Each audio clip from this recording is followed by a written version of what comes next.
right wing, which is closer to MPP. Oh, really? Yeah, I'm sure MPP has a left wing that's closer to NDC. All right. Okay. There's a centrist. There's a left. I belong to the left. The left. And the left is made up of people like... We have a different paradigm in terms of the way we think the economy should evolve, politics should evolve, and governance should evolve. For us, the people are the center of development. Ghana must rise together, and empowering the grassroots, empowering communities is the key to unlock the wealth of this country, unlock the creativity of this country, and unlock the energy of this country, particularly among the youth, who represent about 38% of this population between the ages of 15 to 24. So you belong to the left wing, and the left wing people... I belong to the true social democratic wing of the NDC. Yes, I know that, but Goosie Tandoh, the left wing will be which people? Who are those people? Names like... Well, Dr. Tony Edu gave a wonderful lecture yesterday. Dr. Tony Edu, okay. Listen to that? Yes, a fantastic lecture. Okay, is Jerry Rawlings part of the left wing? Jerry Rawlings is, if you like, center. Oh, really? Center left, I think. Center left, so he sways towards the left. Okay, okay. The Hoys? The Hoys will be, I think their credentials are center left, but I think the practice may be slightly different. You know? And I mean no offense to anybody. Oh, so why? They don't practice what they preach? No, I think that you don't... Because you're saying their orientation is center left, but their practice is something...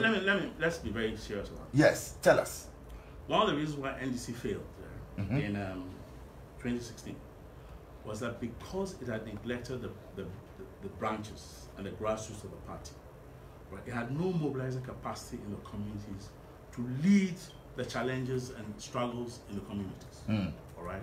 The party had become increasingly bureaucratic and increasingly operated by an elite. All right? That elite did not give space for the party to basically energize from the grassroots, recreate from the grassroots, and that's what happened.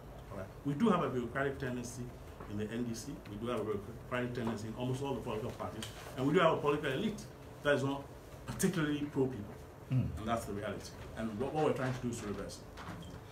Interesting. You know, you and some close associates formed the National Reform Party in the run-up to the 2000 elections. Yeah. I mean, the main reason was that you were angry at the Swedru declaration by Rawlings. Can I correct you? Yes. That was on the main. That was it. So tell us the reason today, because you go on the net and that is what has been published and that's what people have been laying claim to. What is the main reason today you're here? And guess who's publishing it? Who's that? It's okay. No, tell us. There's a contest, so other people are making hay out of this matter. But anyway, today let's settle. The most important thing is that the reform movement actually began in NDC in the mid-90s because we felt that NDC had deviated from its core values, or was deviating from its core values of accountability, social justice, grassroots empowerment, popular democracy, and also focusing and executing a development agenda with integrity. So we made those, we made all kinds of statements within the party. The highlight of it was the Kumapekun incident, which we opposed and actually criticized the party for organizing the counter demonstration, which led to some people dying.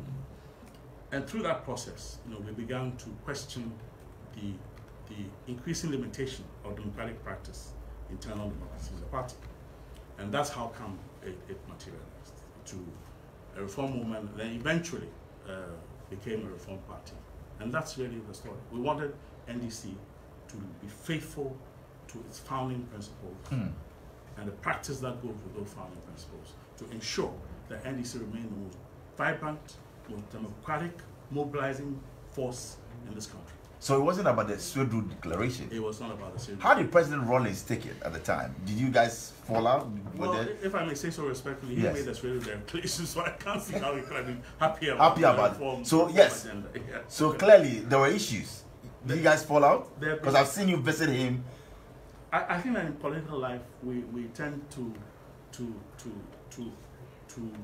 engage, disengage, engage, and have a synthesis, dialogue, some conflict. At the end of the day, the relationship is cordial, it's civil, and I believe all of us want NDC to be what it once was. How did he feel about your exit? I've not actually spoken to him about it, but I don't. But you went to pay him a visit. Did it come up? Did he say that? No, it didn't come up. It didn't come up. He just wished us luck, said he'd be neutral, and that he hoped that the campaign would be conducted in a clean manner, without abuse. And that was pretty good. I thought that was good. And you welcome that. very well. Yes. Yeah, absolutely. And that was nice. This week a And he picture. has done that for other people too. That's correct. Good. This week a picture actually surfaced of you and 4 others Yes.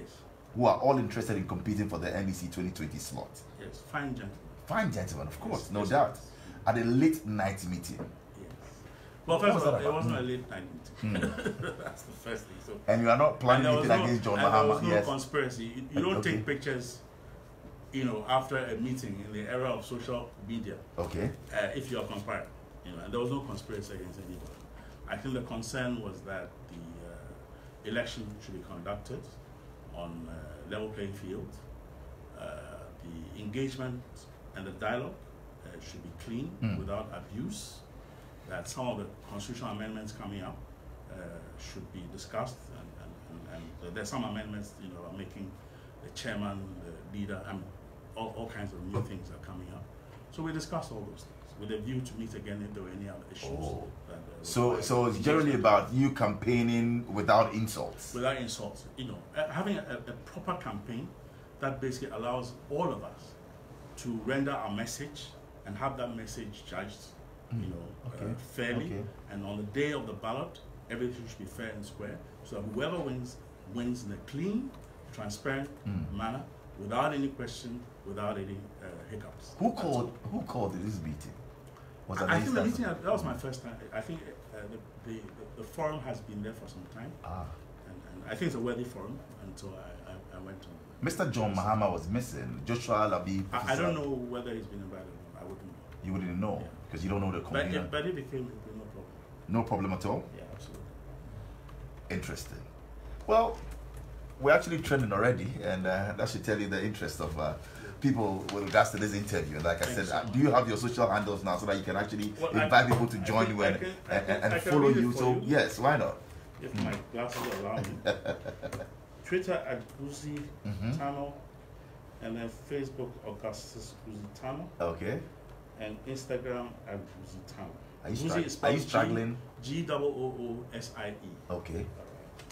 So your handles again. At Goosie Tandoh, Twitter. Okay. At Goosie Tandoh. Facebook Augustus Goosie Tandoh. Right. Instagram at Goosie Tandoh. All right. You got that? Yes. Okay, good. So interesting.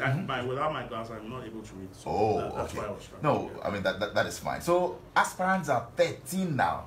13. Yes. Does it give you any cause to worry? It's exciting. It's exciting. Absolutely. Really? Why not? People- 13 different people espousing different ideas, fertilizing the ground with ideas, opportunities, giving people the opportunity to think through and reflect on the future of their communities in Ghana. That's a good thing. If President Mahama should sail through and offer that branch that become my running mate, will Goosie take that? I have said before, and I mean no offense to anybody, and I say it out of respect, I wouldn't take it. You wouldn't? I wouldn't. I think the development paradigm that we're looking for requires that if I'm not successful in the current encounter to become the presidential candidate of NDC, then we will continue anyway, even if I became victorious, with the work that OFG is trying to achieve, you know, to achieve Organizing for Ghana, that is. to achieve a Commonwealth of Ghana, which is fair, is just, is based on social justice, accountability, development, and empowering ordinary people in this country to make their contribution and to expect that opportunity will be everybody's. So that the little baby in Sabah, That's right. who is born today, That's where you are from. That's where I am from. to a farmer or a school teacher or a classroom teacher or a sanitation worker can believe that this is a country of opportunity, and they can become an earnest chemist, they can become a Sikkens, they can become the president of Ghana, they can become a Casa person. That's the kind of society we want. What is your dream for Ghana, Goosie Tandoh? My dream for Ghana is to be the most powerful economic force in West Africa. The most powerful economic force in West Africa. in West Africa. Yeah. Per capita. Right. All right. Because I believe that if you look at the current crisis in international trade, led by the trade war that is occurring between China and the US. And the US, the problems within the EU itself, anti-immigration, problems with trade and Brexit, the world is changing in a way that we cannot gauge at the moment. What is happening clearly that there's a new nationalism emergent in and right-wing tendencies emerging in the West that do not favor us as Africans, do not favor us as third world economies. If we're smart, like the Asian countries, we will begin to consolidate and concretize the vision of ECOWAS and begin to expand our trade links in the sub-region. So we can do more as a sub-region. Absolutely, we can do more. And people say, well, you know, you don't have the per capita. The per capita, if you take Mali, you take Niger, even Nigeria, and so on and so forth, Ghana's $1,667 per capita is so small that it doesn't create the critical mass and the critical income that will allow for expansion. It's not true. 30 years ago, China's per capita was below almost everybody. Today, in one generation, China is the second most powerful economy in the world. It trades with the US at about $530 billion a year. It has incredible surpluses because they were organized. They had good leadership. They had a clarity about the things they wanted to do, and they began from the local. So, Goosie, leadership is critical. Absolutely. And you need a leader who say, look, vision. I'm a visionary. I'm putting the people together and this you need agenda. A leader that will go to Ghanaians and say, folks, we have to be hard-nosed about our problems. These are the problems we have. We're going to sweat. We're going to have some pain. But I promise you, I'm going to serve you because it's going to be worth it, because all of us are going to come out looking good.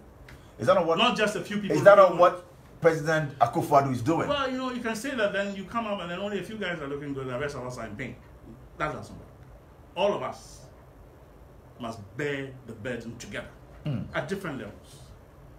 And one of the things that shows that you are transparent and bearing the burden together is integrity in public life. It is estimated that about 30% of our national budget, procurement, everything leaks into private pockets.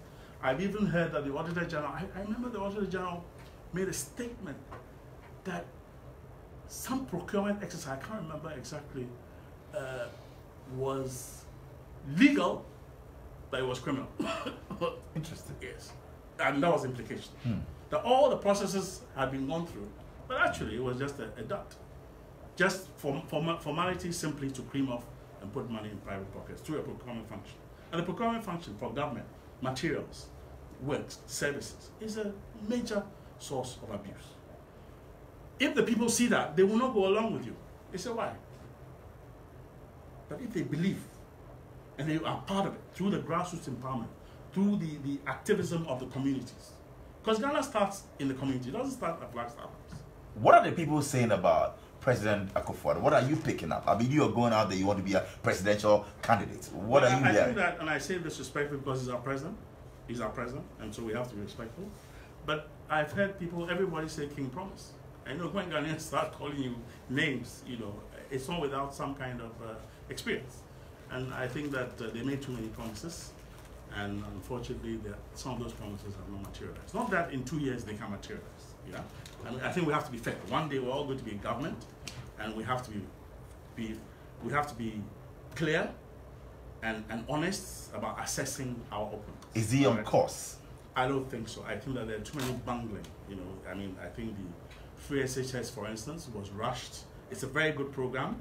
It's something that we have to keep, but it was rushed. I mean, the Minister of Finance himself said that, look, I don't have enough dough, if I may use the slang, for this. So let's stagger it, you know, and then everybody started jumping at it. And so, will you also go with the idea that it should have been progressively done? Yes, it should have been. And I think that the idea, it was his idea actually, and I think it's a great idea. Honorable Minister of Finance. Finance, Ken Ofori-Atta. Yes, right. That look, that is the policy. We're going to educate our children for free at SHS level. That's a good policy. All right? Is that not what President Mahama is also? Yes. But it was rushed. Okay. We don't have enough money, but we have to find and scramble for the money. Okay? But at some point, we have to take a break, not from the program, but look at the financing of it and say maybe we need to do some means testing. Maybe, Bola, your income per annum suggests that you can pay for your child. Right. So you pay so that the little kid in Kirikrachi or Bungu Ruyoyo or Kumbugu, you know, or what do you call it, Jirapa, can have a chance to go to school. All right. So then you create, if you like, a crowdfunding of that very good idea, which is free SHS. There are many ways. And you back that idea. I do, absolutely. I support the program, and I believe that it's been rushed, it's been bungled, but you can fix it.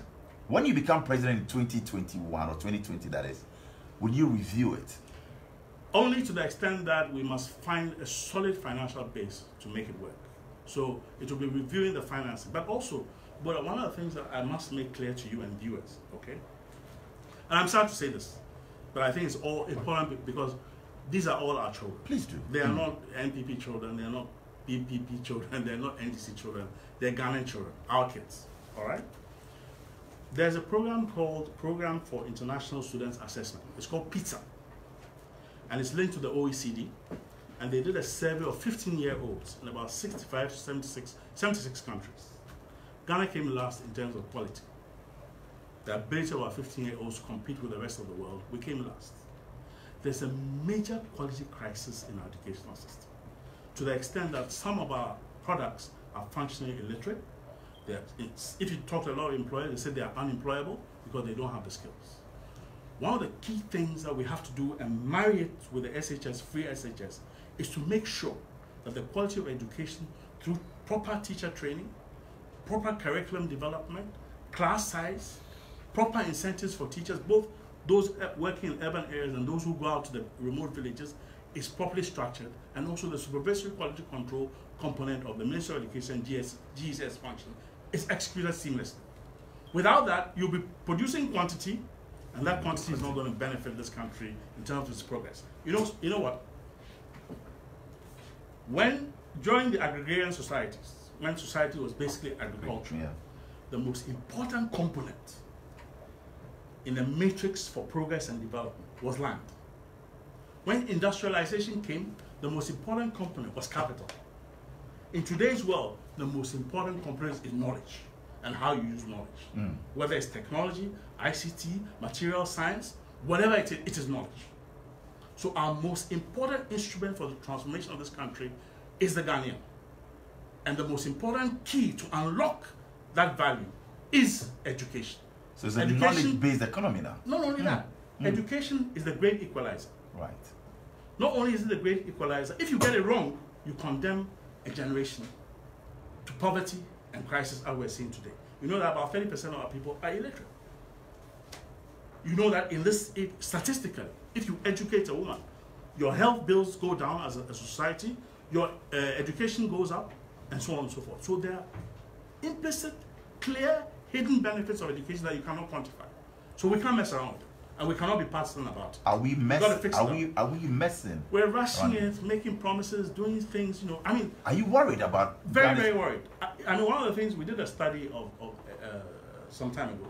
The classroom teacher is the most oppressed human being in this country. Wow. At the bottom of a heavy laden bureaucracy, starting from the ministry to GES, we need to reform that system. We need to remove the leaks. They can buy lab equipment and it will stay in a warehouse for what? 1 year. Nobody even remembers that the lab equipment is there. Meanwhile, our kids are struggling with science and maths.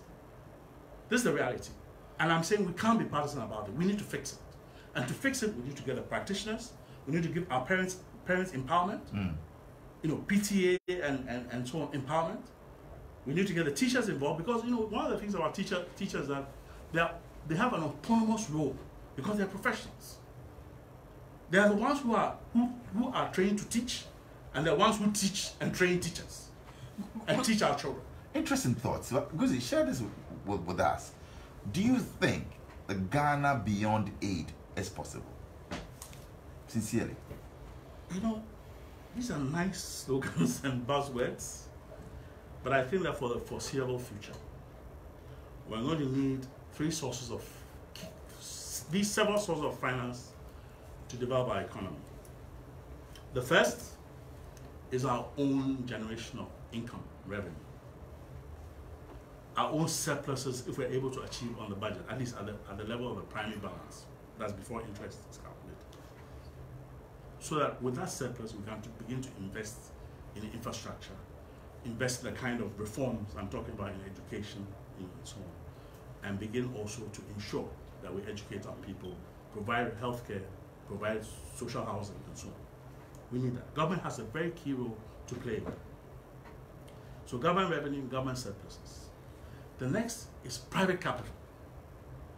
You and I, our savings, our businessmen like Sikins, Kasaprekun, expanding, helping them to push to expand their product base into West Africa so that we get the scale, we get the foreign exchange, and we're moving as a society. Is Ghana beyond aid possible? I'm telling you, let me finish. So Yes. that's private capital. And then foreign direct investment. FDIs. Okay, FDI. Very key, especially in joint venture with Ghanaians. And I'm saying that if we really want to progress, then the incentives that we give to FDIs, we should give to our own entrepreneurs and push them. Because part of the national democratic transformation is that your indigenous entrepreneurs become your key in terms of capital formation. Not only your individual entrepreneurs, but also your public commercial sector becomes key also in capital formation. Then the last is aid. Grants. If you take an IDA loan, it's 40 years.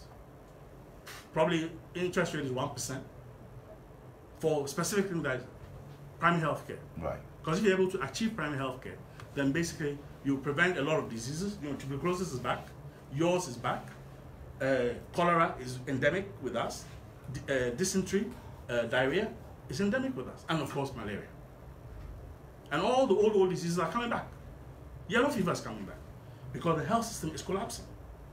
You need some kind of soft money to be able to deal with those things. If in 100 years' time, according to President Akufo-Addo, we have nurtured, catalyzed our economic resources, our human resources, to have enough to give aid to others, that would be wonderful. But at some point, we're all going to need aid. And I don't think we've reached that point.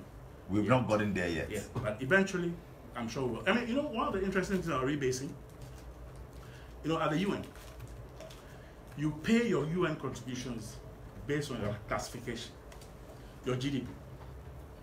Would you believe that a country like Singapore were fighting, when they became literally developed, we're fighting to remain categorized as developing countries so that they don't pay. We are in a rush, you know. What happened when we rebased and became a middle income country?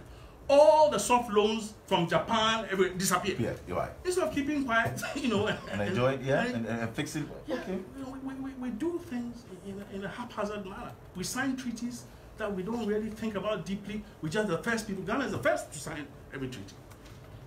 And we don't understand or deliberately ignore the consequences that it has for us as a people. And we need to change that. We need to be more reflective of our development. Foreign policy is not just being an ambassador in an embassy in London. It's representing your businesses, representing your country, getting as much you can for the country, and also getting as much business for the country. Out there. Interesting. Well, we're time reading some 14 minutes to hit 8. I mean, how time flies, you know. And it's such good company as well. Incredible, isn't it? Incredible. And many are joining us as well. Of course, our WhatsApp line is 0268 900 980. That's 0268 900 980. Mr. Goosie Tandoh is right here with us on Star 103.5 FM. It's getting interesting by the minute. Loads of messages. You can actually check on our message board. I'd like to read some of it before we get personal and get to meet you, Goosie. But this one says, Goosie is a solid groundsman. Bola, I know what I'm talking about. Brilliant, articulate, and focus-driven individual. He's been there from the earlier stages, and he so remained relevant for the researchers of the NDC. Ghana needs GT now. Yeah, okay, so Goosie Tandoh, GT. So that's GT. Yeah, GT. So he said we should have GT. It's not a license plate, right? It's me. Yes. Okay, right. Yes, so it's you. And we have a choice. GT is the surest bet. Greetings to him. My name is Ganyu. Okay, so Ganyu, thank you. George Nico says, good evening, Bola, as usual. I'm listening all the way from Tokyo. Nice interview and watching on Facebook.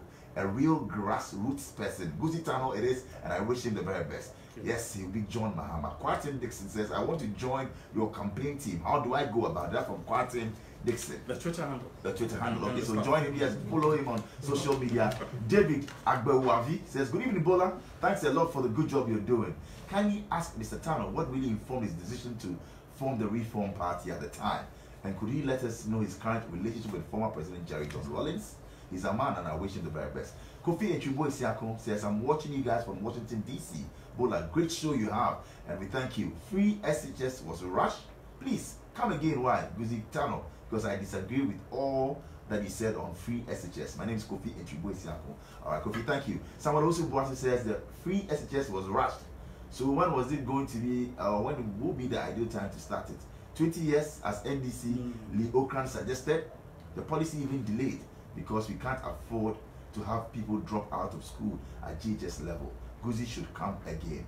All right, so this one is from Gideon Kwashi. Says, we don't have a proper record-keeping system in Ghana. How do you determine who can pay and who cannot?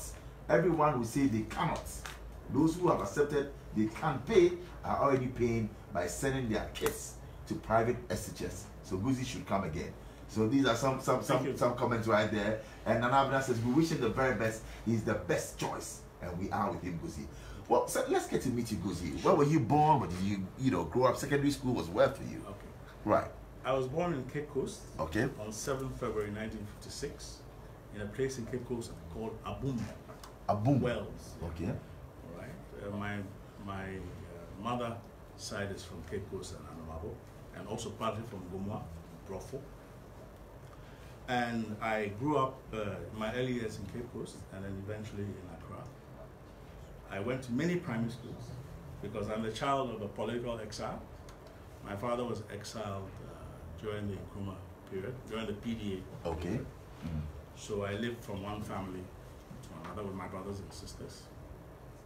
So I went to Majosda, I think there's a school called Majosda. Majosda, where is that? I think I've seen the side. Mampo. Okay. Majosda Primary School. Okay. I went to University Primary Legon, Majosda, LA Primary Anglican, also in Latibio Kwashi, okay. Tankassaline area, and several others. I can't remember all of them. So I was fortunate in that sense. I think it was beneficial. I met so many people from different levels of society, engaged with a lot of people, and I think it gave me a certain sense, of the worth and importance of every human being, no matter what class you belong to, what income group you belong to, or where you come from. And I think that was an important period of my life, even though I was very young. Okay. Then I went to England. Fortunately, we were able to go to England, to where my parents were at the time. So I went to a primary school called Anson Primary in Cricklewood. Did my 11+. I went to a secondary school called John Kelly Secondary High School up to Form 2. After the coup in '96, my father came back. So it was very difficult time. Yeah. Okay. We lived in 4 or 5. I lived in an apartment like this. In London? Yeah, in London. Wow. Sometimes we wouldn't eat for about 6 weeks. We were there. Yeah, serious. There's no kidding. Mm. So you learn these things. And when you grow up poor, there's two reactions. You want to run away from that poverty and don't want to see any poor person again, or you begin to engage because you understand it. You understand how important it is to uplift people. And if my desire to uplift people is so strong, it's because of that experience I've had. That you've died with poverty. You've been there. Absolutely. I've been right there. There's a have you seen a Heinz soup? Heinz soup. I know the big. Okay. Right? Wow. Or crossing backward. We used to feed on crossing backward for weeks. For weeks? Yeah. Whole family? Teaspoon by teaspoon. I'm not telling you that. It's the truth. So you've been there? I've been right there. So when I'm working in the bush doing my cassava project, I've seen it before, and I want people to be. So when people say, "Oh, that's the son of lawyer Tandoh," you was privileged. You came. No, really? No one is. Lawyer is lawyer. But so secondary school for you. So I came back and then I went to a PAM for about 6 weeks. Great APA. Yeah, I was waiting to get into fancy because fancy was very strict, so they were waiting for my report. Oh, you didn't like APAM? No, I was actually designed to go to Infancy. Okay. To transfer. Oh. But my records, my school records from England, they had not received them. They had not done the evaluation, so I had to wait for a term. So I went to APAM in the period. So I went to Infancy with my year group. I came second term. So I had the misfortune of being bullied by my own classmates. Let's stay with APAM. How was life like back at APAM? You know the school motto? Tough. I've forgotten it. Really? Greater pass. I mean, it was tough. I mean, at some point I had about 25 boils. Really? As APAM? Yeah, because in those there was no water. So they had this huge tank. Where you go and fetch water, because this was in the early 70s. And whilst you're pumping the water, you're hearing this incredible noise of frogs in the water, and you're pouring this water. And it was tough. Wow. So you're there for a term? Yes, and you have to admire people. Is that why they say Obrapa Jaura, or is that APAM is Obrapa Jaura? But it was a great experience. It was one of the upcoming schools. Because they had fantastic results in arts. Okay. Yeah, and to some extent, quite a few people who came out of it have turned out pretty good. So it was a good school. But then you went to Kwabuche. I went. Let's talk about life at Infantry. The school, you call it, right? Yeah, that's what we call it. Okay. Yeah. Which house? Saba Pico, named after the great John Saba, who was one of the early nationalists and was responsible for the formation of the Aborigines Rights Protection Society, which prevented Ghana becoming like a colony like Kenya, where the British took all the land on the basis that the lands were not owned by anybody else. People like John Mensa Saba fought as early nationalists to preserve the land of Ghana, and Casey Hayford and so on eventually took up that mantle all the way to 1948 and Nkrumah's independence drive. So the independence drive began a long time ago. Yeah. Wow. So life at Infantry, walk us through. What kind of student were you? Were you stubborn? Were you the reserve type? Who was Goosie, Tandoh, at Kwabuche? I was punished a lot. So it means you were stubborn. You were not stubborn. I just believe in freedom and articulating your point of view. You said it as it is, without fear or favor. Yeah, you have to be tough. You had a nickname back then? I had about 20 nicknames. 20 nicknames? Goosie actually is Augustus. Ah. It's short for... so you still keep the Augustus and you still keep the Goosie? Yes. So on the ballot paper we have what? Gus is a short form of Augustus. Okay. Alright. And it's a Goosie, Ganga, Goosie. So that's how Goosie came about. So on the ballot paper we still have Augustus Goosie. We will have Goosie. Augustus Goosie Town on the ballot. Goosie in the quotes. Yeah. Interesting. So it was a great time. I think that Infantry hones your competitive spirit. Right. It was a place where academic performance was the most important criteria. And it was wonderful because people came from all walks of life, all parts of the country, even from outside Ghana. We had quite a few Nigerians there.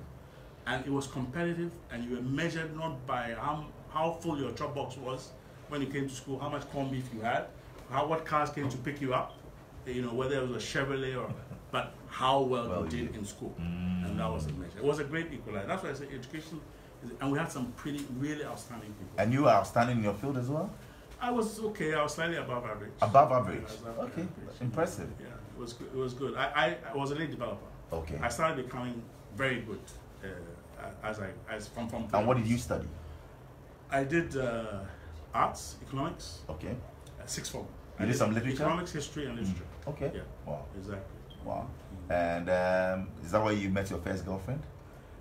I don't recall having a girlfriend until I was in university. I'm very shy as a person. Oh, really? So most people you couldn't toast a lady? Most people cannot figure out how I'm in public life and being so shy. But that's you are? I am very shy. Wow. So you didn't have a girlfriend till university? Well, I had friends who were women. Did you have a girl lover? No, not at the time. Until university, I was very... You were very green? Very shy. Oh. Very, very shy. So your first girlfriend in the sense was I could go on a date and I'll start her and matter and nothing from it. So you're Mr. POP? I tell you guys. So very shy. Very. But you want to lead this nation. You know, you should have a thick skin. That's a paradox. I sometimes wonder myself. But hey, that's how it is. If you have commitment, it's a calling. You're able to overcome your weaknesses and engage. And I think that university for you was... I was disappointed in university. Huh? I thought we were coming to a great melting point of ideas, engagement, and it wasn't really that. I was fortunate. I went to a law faculty that was bubbling with ideas and fertility. You know, we had Chatu Chikata there, we had Professor Akila Pasoya, we had Fui Chekata, we had Kofi Kumado, we had I had missed him, a great teacher, Professor Ofusu Ama. Okay. Professor Dateba. Okay. Right. Outstanding. You know. So we had a great ferment of ideas and engagement, and there was a right-left divide in the law faculty, so that made it very interesting also. And the way we were taught was very creative and allowed us to express ourselves and to engage in dialogue with the teachers. You were involved in student activism, very? Yes, I was. Student politics? Very much so.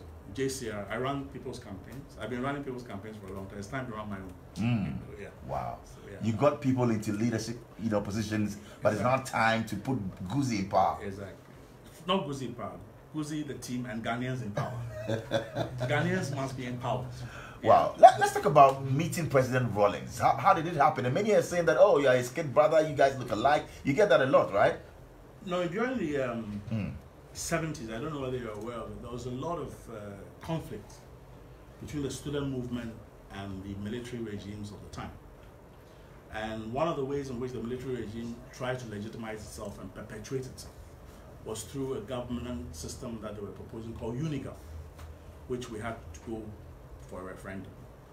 Unfortunately, most of the population opposed it, and the students in particular. So if you look at the history of the 70s, every time we're in school, the school would break. We're either at war with the police on campus and doing poster drives to expose the military, the corruption, and so on.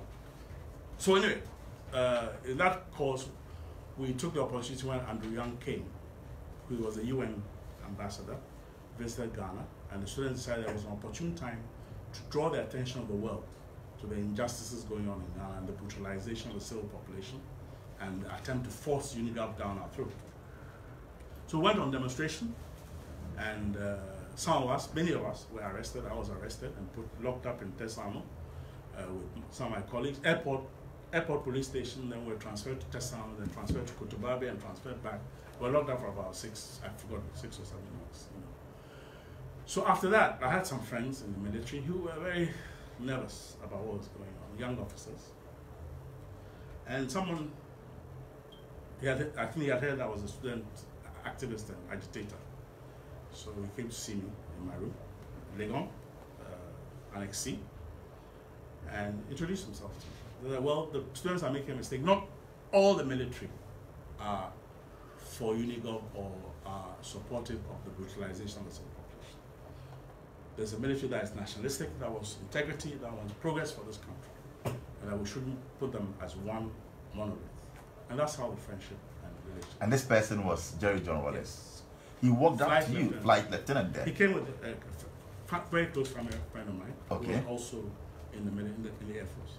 So you bought into his ideology. You believe that, yes, this is a man that I could do something with.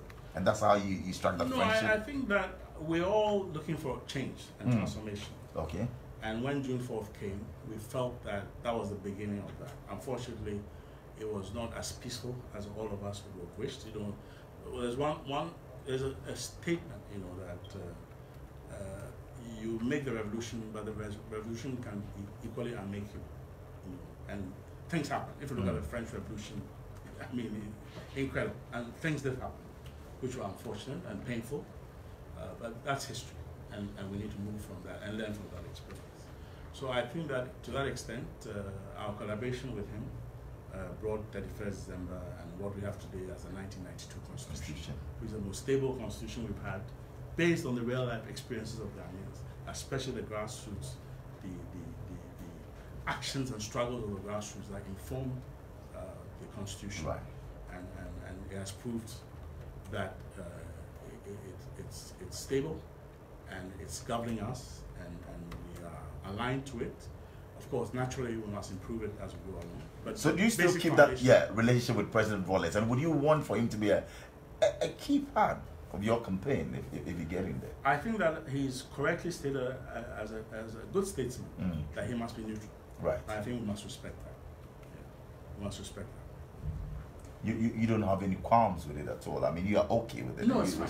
It's important that he's neutral because he has, as a founder of the party, as a member of the Council of Elders of the party, all of them have to work with whoever becomes the presidential candidate and eventually the president in 2020. So God willing, Goosie Tandoh will be our president in 2020. It is my hope to serve Ghana in that capacity shortly by 2020. When you get to that, I mean, Ghanaians, I don't know whether you're single or married. So where is our first lady and who is she? It's a rather complicated situation. I'm married, but separated. Sometimes you're not so successful. Voluntarily separated. You're not so successful. Oh, so you've separated? Yes. So when you become president, the first lady will be who?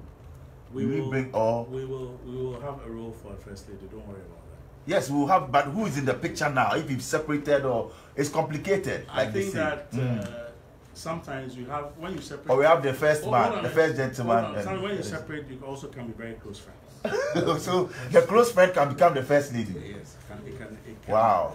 My ex is very close to me. very, very. Your ex. Very, very strong. So will your ex be the first lady, or who will be the first lady? Who is in the picture, Goosie Tandoh? Your Excellency, can I ask you a question? Yes, please. Where in the Constitution does it say there's a need for a first lady? If you can show me, I'll be very happy. I mean, But, let's not import these Western fictional things into our system. So you be the man who's doing it alone. You want to elect a president who works for and serves you. Ah. If he's fortunate to have a lady by his side, partner, it's wonderful. If he's not fortunate, he can still execute the work. And I'm saying that I have such close friendships with my ex that I'm sure she'll play an important role. You have kids? Wonderful, 2 wonderful children. Wow, what are they? And what are they saying about daddy's whole ambition? Well, how are they taking it? You know, because of the abuse level in our politics, you know, most children, and not just mine. Do they get worried? Yeah, most children get a bit worried about the way we conduct our political life, and nobody would like to hear their father being abused or attacked. You know? So there's that, and of course after 2000 and the problems after 2000, they are not so enthusiastic. But I think they are warming to the idea. One is a lawyer in the City of London, and the other is a PhD in engineering in Cambridge. Wow. University. So they're wonderful people. They are. Have they given their support and blessing for you to? Well, my son is saying you need to prove to me and my age group that you have something that we can latch on to that will transform Ghana. But you've not convinced your son. What makes you think that you convince Ghanaians to vote for you? It's a work in progress. I have. I have. And he's warm, as I said, he's warming up. Yeah, but I like that. So Ghanaians too are warming up. I like independent mindedness. That's why I'm in NDC. Because I like independent. But you have that in the MPP of too. The membership of NDC. You do, but the people in NPP like Arthur Kennedy and so on, who are independent minded and like to tell the truth, or Boache Jakun and so on, they are hammered and smashed on the head. And I think that's unfortunate because MPP has some pretty outstanding and good people, and they need to be given a voice and also be consulted. You know, because this is Ghana, it's all of us. It's a small space, and we need to fix it and we need to make it work. And if there are other voices that are dissenting, let's listen to them so we can learn from it. Our relationship as a country, you know, as Ghana with China, what are your thoughts? It's a very important relationship, and we must work at it carefully. China now is a net investor into Africa of $136 billion. Recently, it's announced a package for Africa of about $60 billion. And I'll quote what the Ethiopian leaders are saying, right? Meles Zenawi, I've quoted it before. Meles Zenawi, and I'll quote him, or paraphrase him. He says, look, the coming onto the scene of China gives us in developing countries a possibility of not being hemmed into what they call the Washington Consensus, the IMF, the World Bank, and so on, who have traditionally been, and the West, who have traditionally supported us with debt and with aid. China expands the equation and provides variety in terms of sourcing finance for our development. So it's a good thing. If Russia became like China, it would be a good thing. If other sources came that are interested in Africa and investing in Africa and extending credit to Africa, it's a good thing. But like all credit and like all aid, you need to take it to work for you. You're happy with the $2 billion bauxite deal? I am not happy to the extent that I don't understand the deal. You know, I don't know whether it's a loan or barter. Has government done a good job by trying to explain it to us? I don't think so, because really you have a situation of borrowing $2 billion. Nobody knows whether the collateral is bauxite, which according to some calculations, you need to improve Ghana's bauxite output from 800,000 to 8 million tons to be able to service the debt of 420 million a year. Whether it's alumina, and that alumina, if it's collateral, that alumina is not physically available now. It has to be invested. It requires about $1 billion to invest and generate 1 million tons of alumina a year, which generates $550 million per annum. It's not clear where the barter arrangement really is, because basically, if Ghana does not provide money, if the resource used to back this infrastructure credit, we still have to pay cash into the escrow to cover Sinai, and also find counterpart funds of $300 million to be able, because I think it's 15%. That is ambiguous then. Really? It's not clear, and I think government needs to do a better job. That's what I'm saying. I mean, they come up with good ideas and they bungle, do the homework.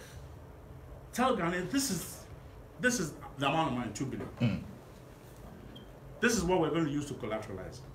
This is how that collateral aluminum we're going to produce. Who's going to produce it? Maybe we have an investor that's going to produce the aluminum. All right? Maybe it's Sino-Hydro. We don't know. You follow me? Right. All right. This is how much it's going to cost to service the loan and so on. This is where we're going to get the funds. So break it down for the people. Break it down. Don't hide. There's no need to hide. And there's some, whatever the commission is saying, this is the commission. I mean, let's be clear and transparent. Everybody wants development. Everybody's excited to have $2 billion for infrastructure. Roads, hospitals, clinics, and so on. That's wonderful. We have an infrastructure deficit. But the financing that goes into it must be transparent and must be sustainable. Because already we are, before the rebasing of the economy, our debt was 69% of GDP. I hear we are rebased now, we're 256 billion cedis. So our debt to GDP ratio is now 65, 4% differential, so we can borrow a little more. I mean, I don't think you need to think like that. The important thing is that when we borrow, we must be able to service it. We must be able to service it in a way that does not impose so much hardship on this economy. Right now, this year, we're going to pay $14.9 billion in interest, cedis in interest. This year? Yes. 14.9. Honorable Minister of Finance's 2018 budget. If you look at the government expenditure of 62 billion, 19 billion is for employee compensation, consumption, salary. 14.9 billion cedis at 4.5, the rates, is for interest payments. That's $3.4 billion a year, $3 billion. Our total export earnings is $10 billion. 30% of our export earnings is going to pay interest. So you must have what they call debt sustainability when you're contracting these things. So even though China presents an avenue and opportunity, you must be wise in tapping that opportunity. So you don't kill, is it a goose before the egg or whatever the formula is?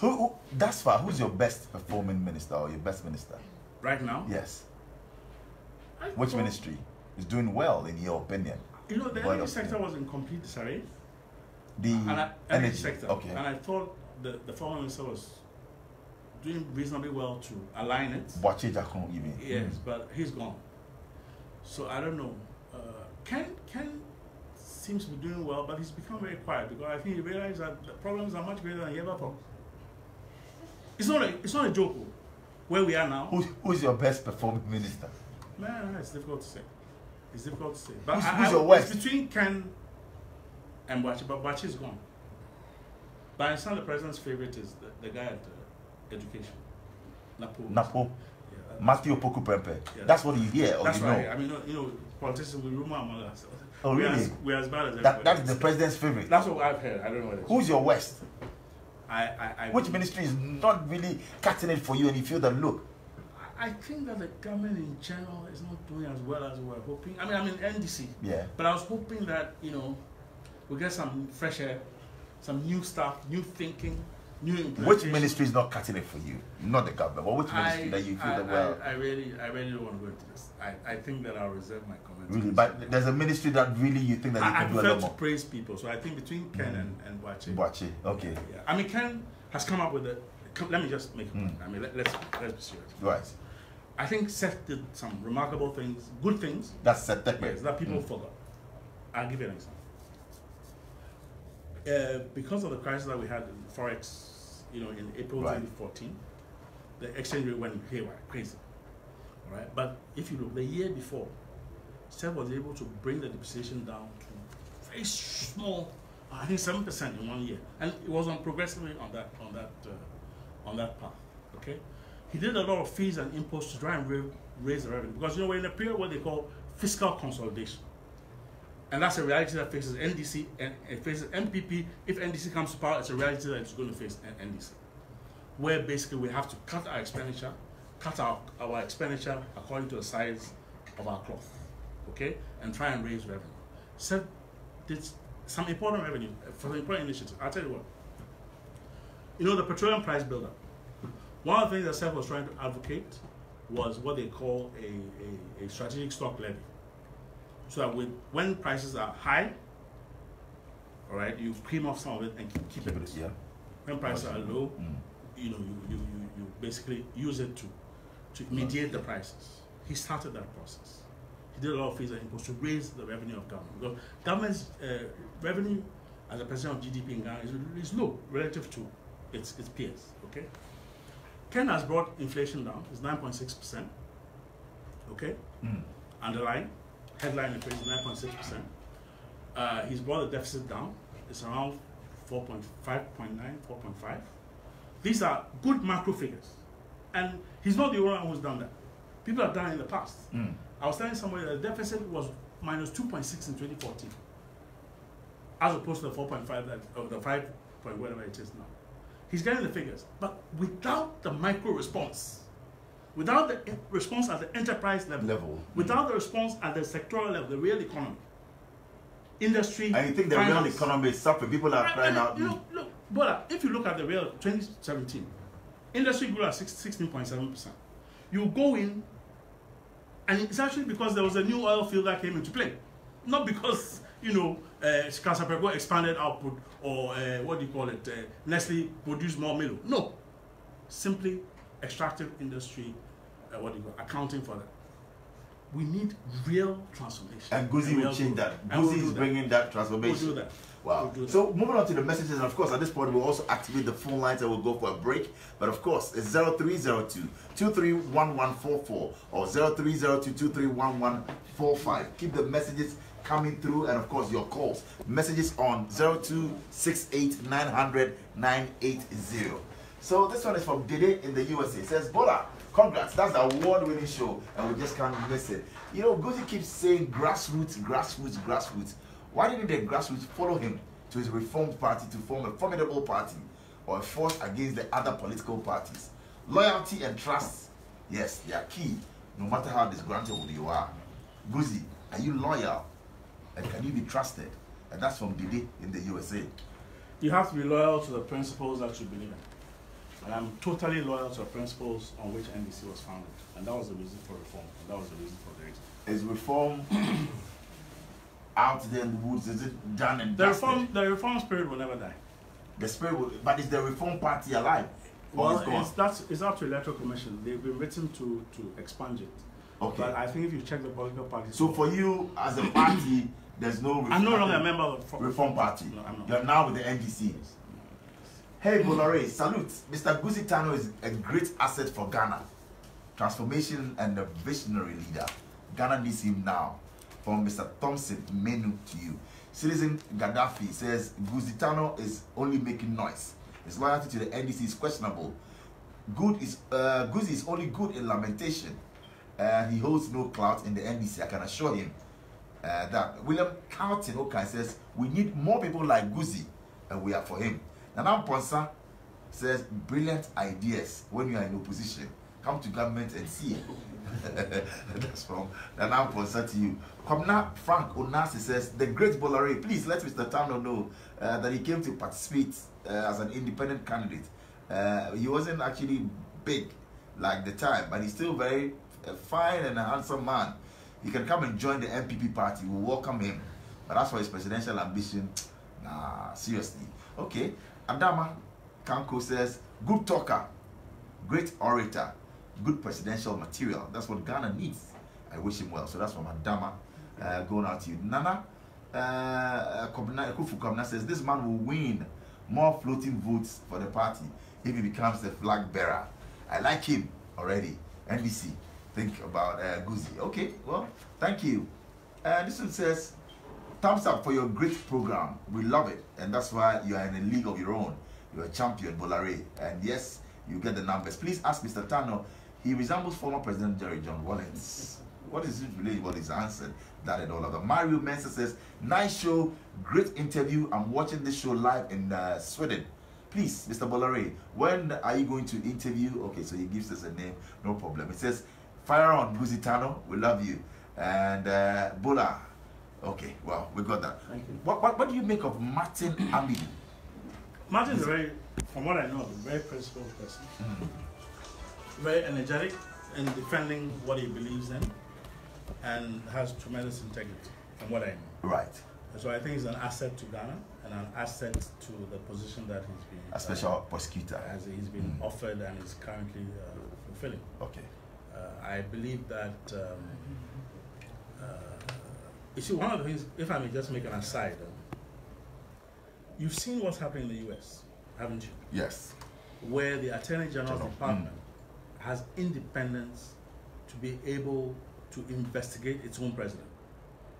All right? And the president is very unhappy and is asking the Attorney General Jeff Sessions to be fired, but he can't fire because basically the Attorney General is structured as an independent entity, right, and a watchdog over the way in which governance is executed and political practice is so that it doesn't violate the law.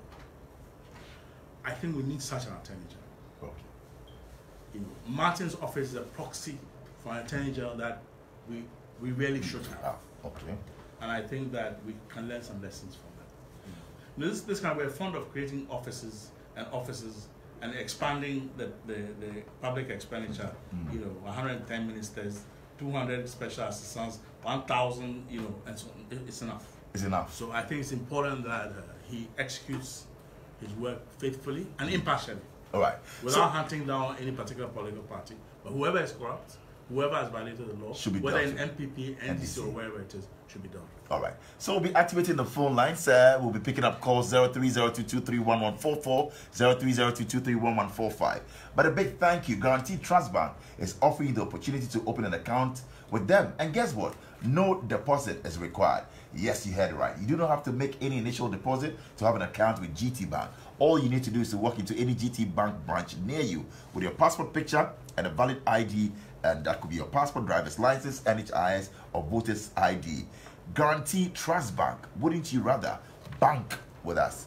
And where do you see yourself in 1 or 2 years? Where do you see your family? Surely, I know you have high hopes, but nobody knows tomorrow. And that's why I'm recommending Star Life Assurance. So thankfully, Star Life Assurance is the first and truly trusted composite life insurance company in Ghana. They've designed policies to help you bridge these gaps when the unfortunate occurs. So a disability, job loss, devastating illness, or even death. Call us on 0302-739-600 today and get your insurance. That's the life insurance policy from Star Life today. Star Life, your solid partner. And a big thank you to Trio Security as well. So we're activating the phone lines. We have a caller online. Hello? Hello and good evening. Do we have a caller? Well, I think that before we pick the calls, we'll go for a short break. When we come back, you get to talk to Mr. Goosie Tandoh right here on Star. Star 103.5 FM. Simply the best. Thank you, sir. Thanks, Daddy. You're fine. Want to flex that girl?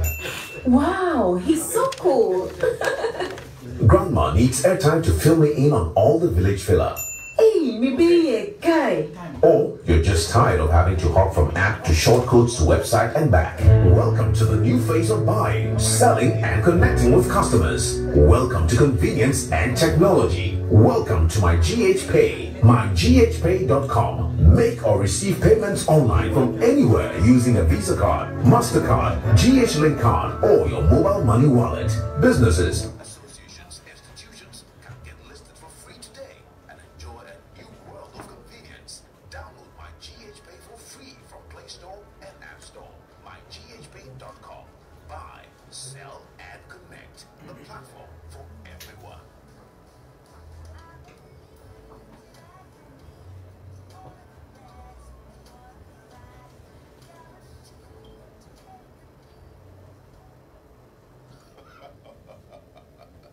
Security does not have to be stressful or uncomfortable. Introducing RoboSurveillance, the IP video security system with remote monitoring capabilities from everywhere. RoboSurveillance is Ghana's #1 secure network surveillance camera system with megapixel lenses. It also features StarLux technology, which allows cameras to record color in night vision mode. RoboSurveillance is perfect for homes, schools, office complexes. Never call out. Okay, so you know what? No, let's pause it so that we can pick it, and after the show we can play it. Okay? You get it? So, Try to text GH on social media. Star 103.5 FM. Simply the best. Simply the best, and you're most welcome back. Yes, you're on Star 103.5 FM. A big thank you going out to Trio Security. Trio Security, we're saying a very big thank you to Trio Security. Welcome back.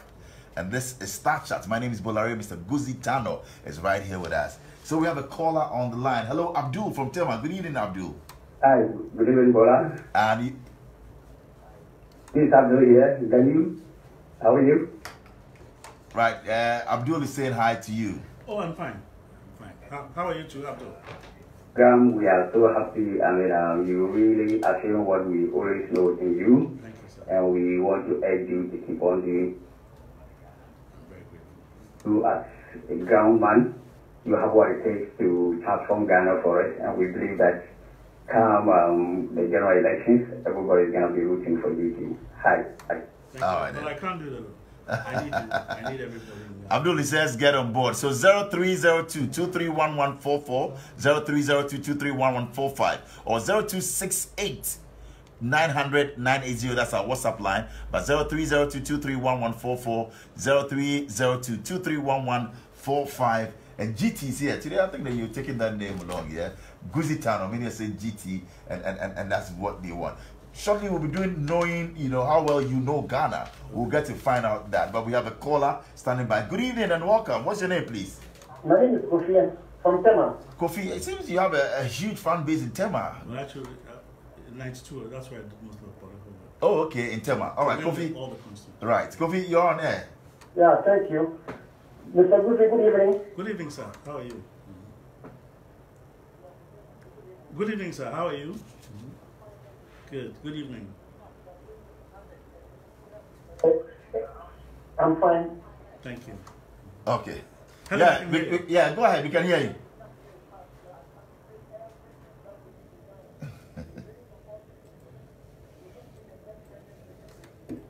Thank you very much. But as I said, I need all your help.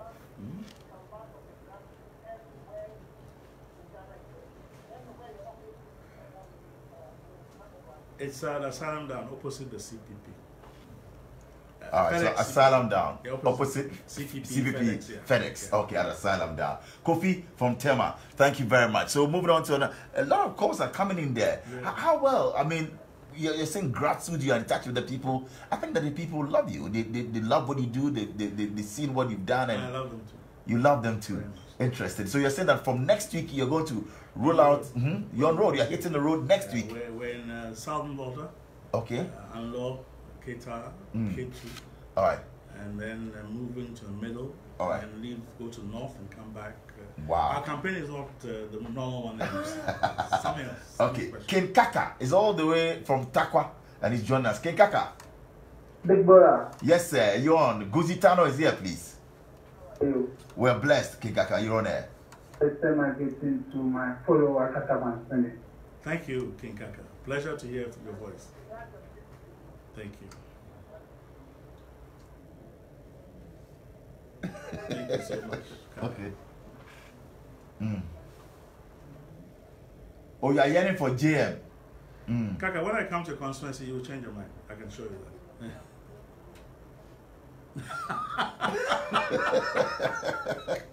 Interested. Well, thank you too. Thank you, Kaka. Will you accept the position from John Mahama? No, if I'm not able to, I want to continue with the OFG work. OFG And work. the grassroots mobilization. Also, I think one of the things that we also want to get a critical mass and core entrepreneurs and professionals, who are trained not only in the area of specialization, but in statecraft and so on, so that they can man the state. One of the problems most political parties have is that they come unprepared.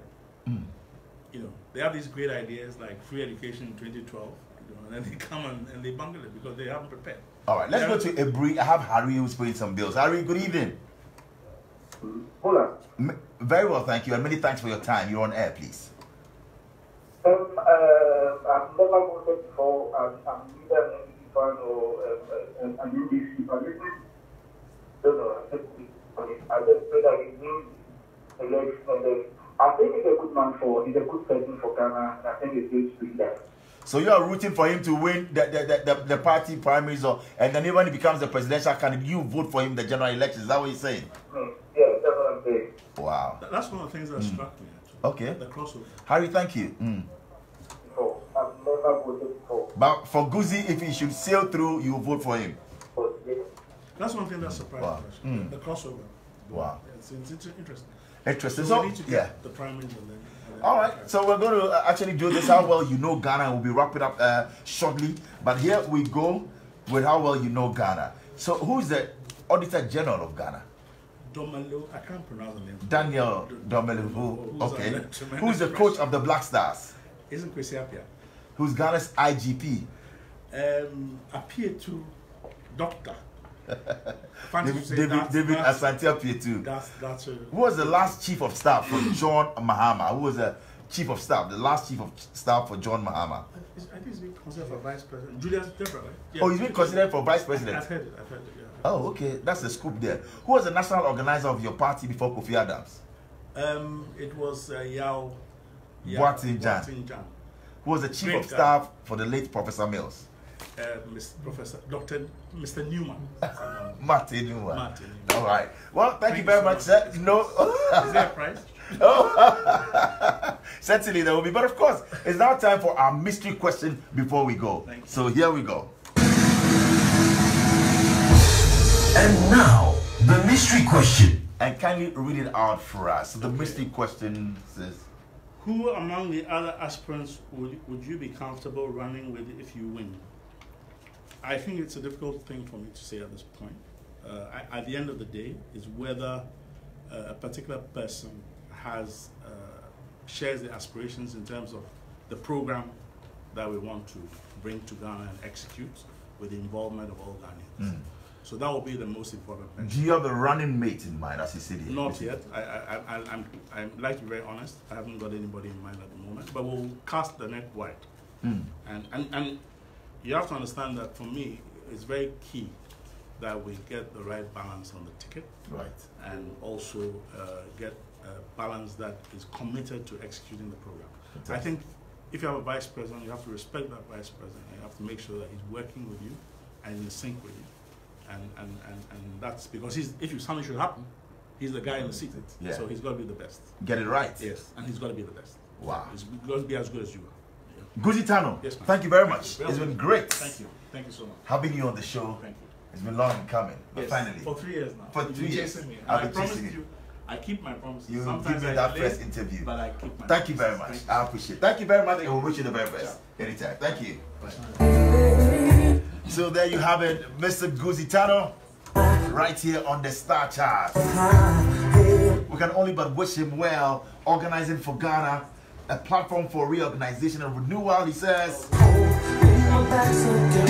And it's been another great one right here on StarrChat. My name is Kwabena Anochia DC Bola. God bless all of us. And you have a wonderful time. Thank you. It has been on Star, simply the best, 103.5 FM. John Jermaine is up next with a drop-off. Good evening, Ghana. Thank you.